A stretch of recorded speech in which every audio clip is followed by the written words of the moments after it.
꿀쌤의 거꾸로 한국사. 조선 유교적 통치체제를 정비하다 그 네 번째 시간으로 관리등용제도와 교육제도에 대해서 살펴보도록 하겠습니다. 조선이라고 하는 나라가 고려에 비해서 관료제적인 성격이 훨씬 강해졌고 체제 정비가 완비됐다라는 것은 이 관리등용제도에서 여실히 드러나는데요. 고려가 귀족제적인 성격이 좀 강한 관료제 사회였다면 조선은 정말로 능력 본위의 관료제 사회였음을 알 수가 있습니다.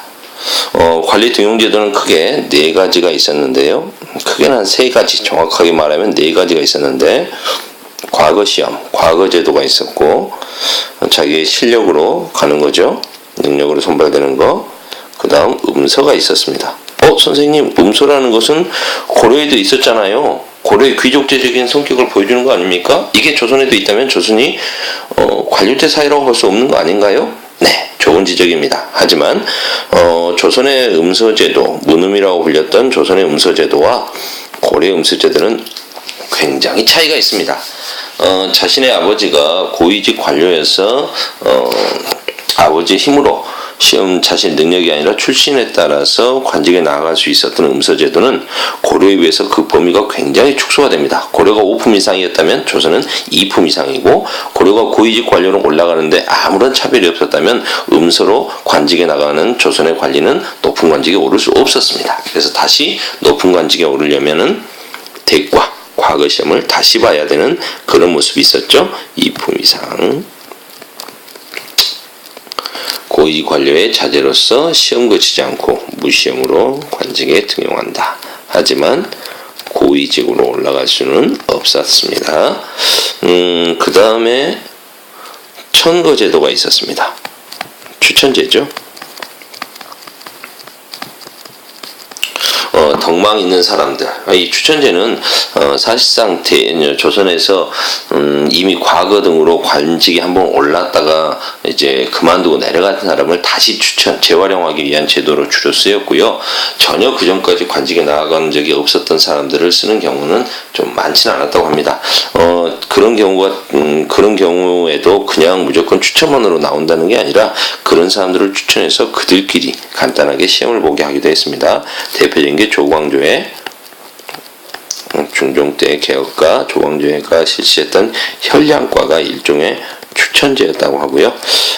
그 다음에 취제라고 하는 게 있습니다. 취제. 이건 뭐냐면 하위직 실무자를 선발하는데, 하위직 실무자를 선발하는데 주로 면접만으로 간단하게 뽑는 제도입니다. 나이가 좀 들어서 더 이상 다른 시험, 과거 시험 같은 걸 보기 힘들지만 아는 게 많은 사람들, 이런 사람들 간단히 면접 봐가지고 하위직 권직으로 쓰거나 하는 거죠. 지방이나 관청에서 이렇게 했던 것들이 있습니다. 면접 보는 거 기자들은 이렇게 쓰고 수첩 하나 들고 다니면서 취재 수첩 들고 다니면서 취재하지 않습니까? 그런 걸로 생각하시면 편할 것 같아요. 주되기는 이제 과거제도죠. 관리등용제도의 조선의 대표적인 제도는 과거제도입니다. 고려시대에는 문과가 없었지만 조선시대에는 이제 제대로 정비가 되죠. 그래서 문과,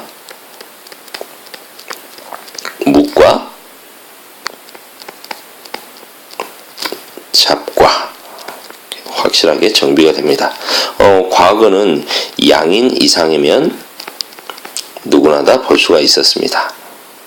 법적으로는, 공식적으로 그렇다는 거죠. 실제는 어땠을까요? 문과 시험에는 주로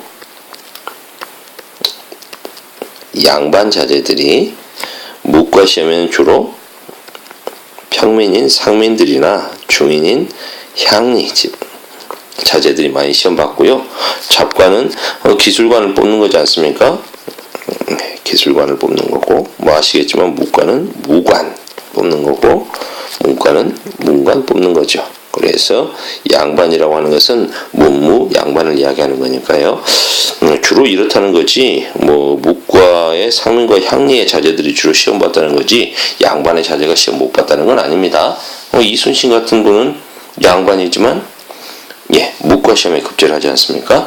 그 다음 잡과는 기술직은 주로 이렇게 세습을 많이 하죠. 그래서 기술관의 자제들이나 향리의 자제들이 많이 시험을 봤습니다. 가장 높게 중요하게 쳤던 게 문과라는 것을 알 수가 있죠. 좀 쉬운 것부터 합시다. 잡과는 이거 임금님 앞에서 시험 보거나 하는 게 아니라요, 해당 관청에서 알아서 뽑았습니다. 해당 관청에서 별도로 선발했습니다. 그러면 과거 시험은 언제 보느냐? 3년마다 한 번씩 보죠. 3년마다 한 번씩 보는 것은 정기적으로 보는 시험 10년시라고 불려서 3년마다 한 번씩 정기적으로 보고, 나라의 경사가 있을 때는 별도로 시험 보기도 했습니다. 특별시험이라는 걸 봤다는 거죠. 그래서 증광시, 알성시, 별시의 종류는 다양하게 있었습니다. 그 다음 무과 시험은 초시, 복시, 전시, 1차, 2차, 3차라고 생각하시면 됩니다. 이렇게 해서 먼저 1차 합격자들 추려가지고 다시 복시를 보고, 여기서 예부에서 복시를 봐가지고 이제 임금님 앞에서 전시를 열어서 총 28명을 선발했고요. 문과 같은 경우에는 초시, 복시, 전시를 거쳐서 총 33명을 뽑습니다. 초시, 복시, 전시 거쳐서 맨 마지막에 33명을 선발한다. 근데 문과는 좀 복잡을 해요. 복잡합니다. 그냥 뭐 바로바로 시험 보는 게 아니라 소과하고 대과로 나뉘죠. 대과로 나뉘어서 먼저 지방에서 그리고 서울에서 이렇게 중등학교, 향교라든가 사고학당에서 공부한 애들이 먼저 소과를 봅니다. 소과는 생원 진사를 뽑는다고 해서, 생원 진사를 뽑는 시험이라 해서 생진시라고 합니다. 생원은 뭐고 진사는 뭐냐? 여러분들 뭐 그거 기억나세요? 고려시대 때 사장을 위주로 주로 시험 봤던, 글짓기 능력 테스트를 봤던 제수러, 이게 이제 조선시대에는 진사, 여기 합격한 사람을 진사라고 불렸고요. 그 다음에 경전을 얼마나 명확하게 알고 있는지를 봤던 거, 명경업 기억나시죠?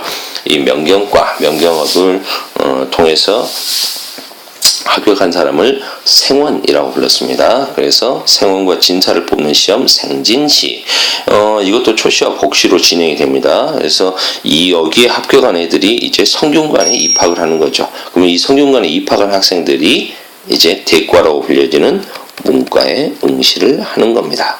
그래서 거기서도 이제 또 초시, 복시, 전시를 거쳐서 33명 뽑히는 거니까, 여기에서도 우승한 1등한 장원 같은 경우에 정말 인재라고 볼 수 있겠죠. 그래서 대우를 해줬다라는 걸 알 수가 있겠습니다. 그 다음 교육제도. 지금 여러분들 인문계 고등학교 다니는데 왜 인문계 일반계 고등학교 다니십니까? 대학 진학이 목표잖아요. 마찬가지로 조선의 교육제도도 관리 선발, 과거 시험이라든가 이런 관리 선발 제도와 관련이 있었습니다. 그 이야기를 먼저 해줬어야 되는데 그러네. 관리 등용 제도에서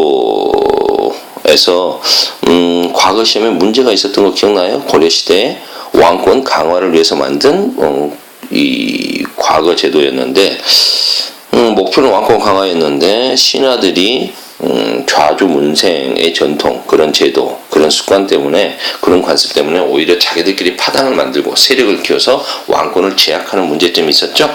조선시대에는 좌주문생 제도, 그런 관습을 아예 없애버렸습니다. 다시 교육제도 설명드릴게요. 공립학교와 사립학교가 있을 수 있겠죠. 나라에서 만든 관학과 그 다음에 개인이 만든 사학, 사립학교가 있을 수 있습니다. 공립학교의 대표적인 곳은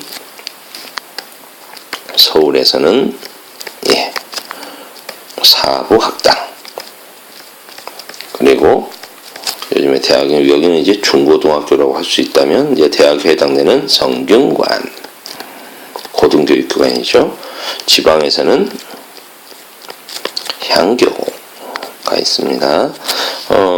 사립교육기관으로서는 지방대학교, 사립대학교라고 할 수 있는 서원, 그리고 초등교육기관, 뭐 지방뿐만 아니라 서울에도 있어서 이건 다 있는 거죠. 초등교육기관인 서당, 요즘으로 따지면 초등, 뭐 사부학당이나 향교 같은 경우에는 중등,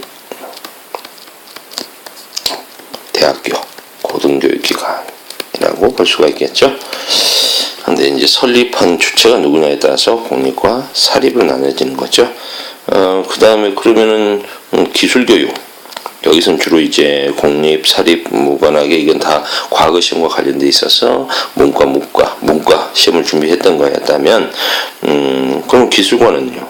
기술교육은 조선시대에서 확실히 기술교육이 철시됐음을 알 수 있죠. 해당 관점에서